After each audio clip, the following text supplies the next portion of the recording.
What's up, guys? It's a Spent Man coming to you from the beautiful North Country. Today I'm going to talk about grafting apple trees. I spent yesterday, the spring solstice, teaching my neighbors how to do a cleft graft on their apple trees and making their trees carry multiple different varieties, and I figured I'd make a YouTube video and show y'all how we do it, or how I do it.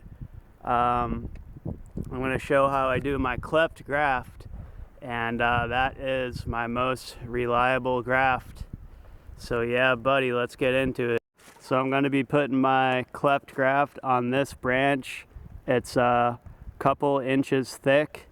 And I'm going to take my nice handy silky saw and cut her off. Saw off that limb, baby.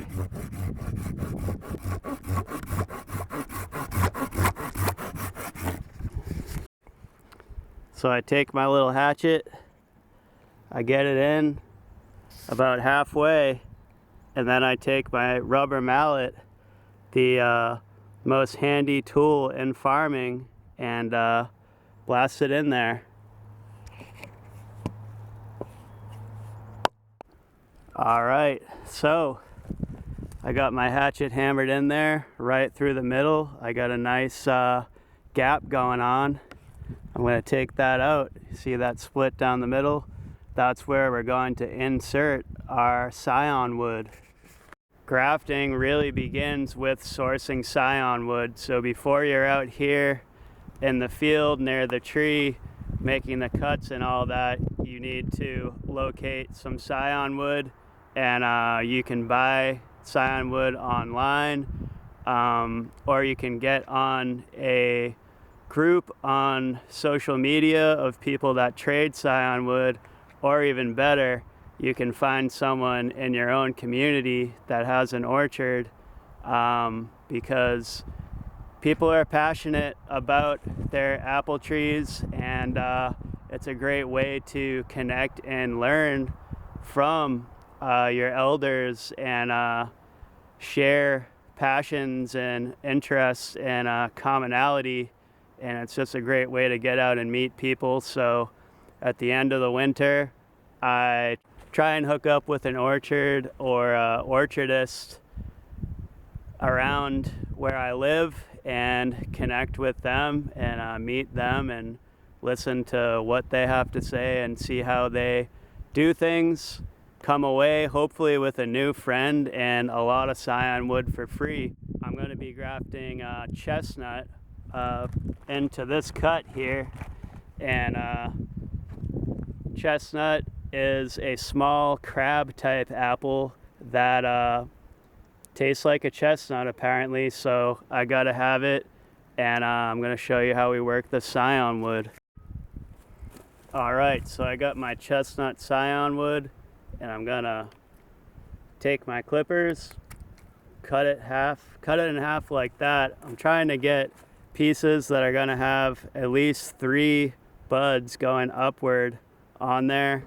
So this little piece will do right there, and I'll go with that too. That looks all right to me. And so I got my little pieces of Scion wood. Now I gotta go for my trusty case trapper knife. See if I can't get this open without peeling back my fingernails. I'm going to make sure the buds are going up, and then I'm going to carve me a nice little wedge in there, because we need to wedge the Scions in the cut that we just made, in the cleft that we just made in the tree. We need just get a nice little wedge. You don't need to go too crazy. It doesn't need to be perfect. It just needs to work. And that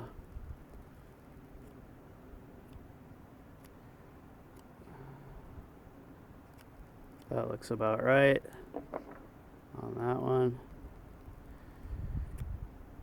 So we want the outer pieces, the cambium, to touch the cambium on the host tree. So you can see that this outer layer here, we wanted to connect the cambium layer of the Scion to the cambium layer of our apple tree to have a successful graft. And I call it Barbarian Cleft Grafting because the most important thing is getting it to work. It's not about making it pretty and being having surgical precision. It's about getting success, and I had a lot of success with my cleft grafts last year. And part of doing Barbarian Cleft Grafting is not apologizing for how you get it done, just getting it done. Yeah, buddy. Alright, so I like to get a nice flathead screwdriver in there, wedge it into the cut to open it up enough to get my Scion wood pieces in there. And I want to get them in just so they're flush up with my carving. And we want, you can see how the outer layer of the Scion is aligning with the outer layer of the apple tree. And that's what we want. That's that cambium contact, baby. It's all about that cambium contact.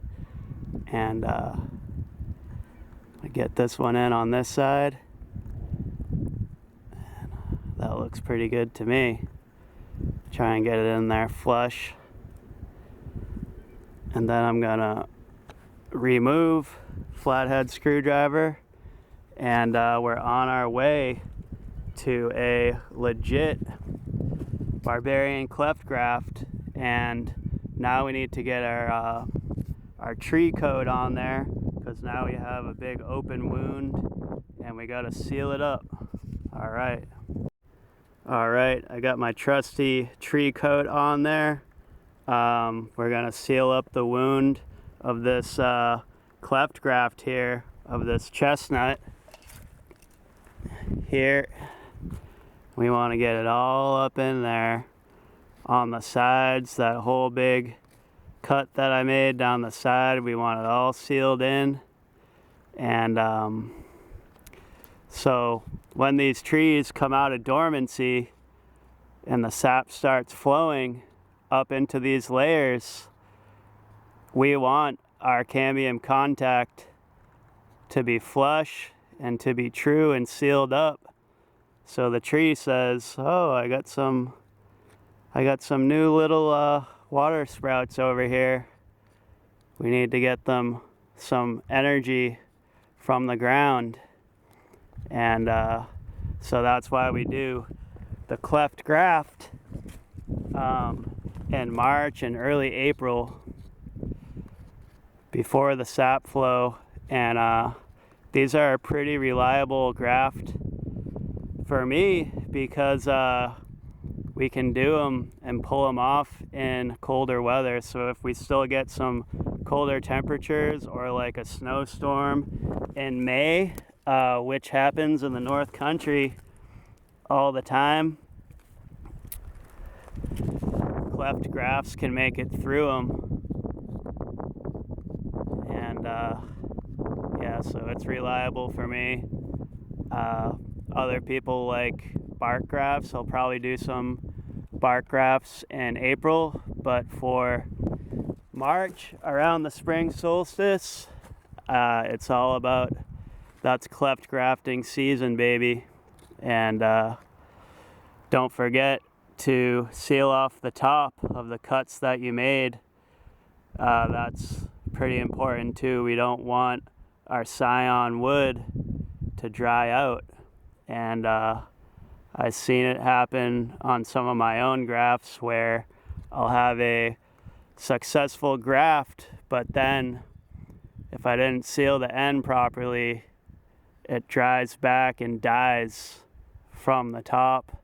So we want that sealed in and looking mighty fine.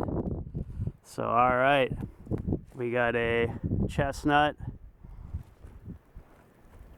crab grafted on there, man, and it's really important to label your grafts and write them down on a notebook too, because a lot of times the labels fly off, and we want to keep track of all these awesome varieties we're keeping going.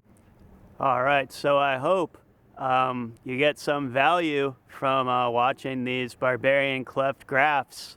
And when we work out here on these trees, when we make these cuts, we look into the cambium layer of the trees. We see all the rings, and after a day of grafting, we look down at our hands, we look at our fingers, and we see that we have cambium right in our fingerprints. So when we're doing this stuff, we are relating with our source and where we really come from, which is nature. So we are not machines. The world is not a big machine.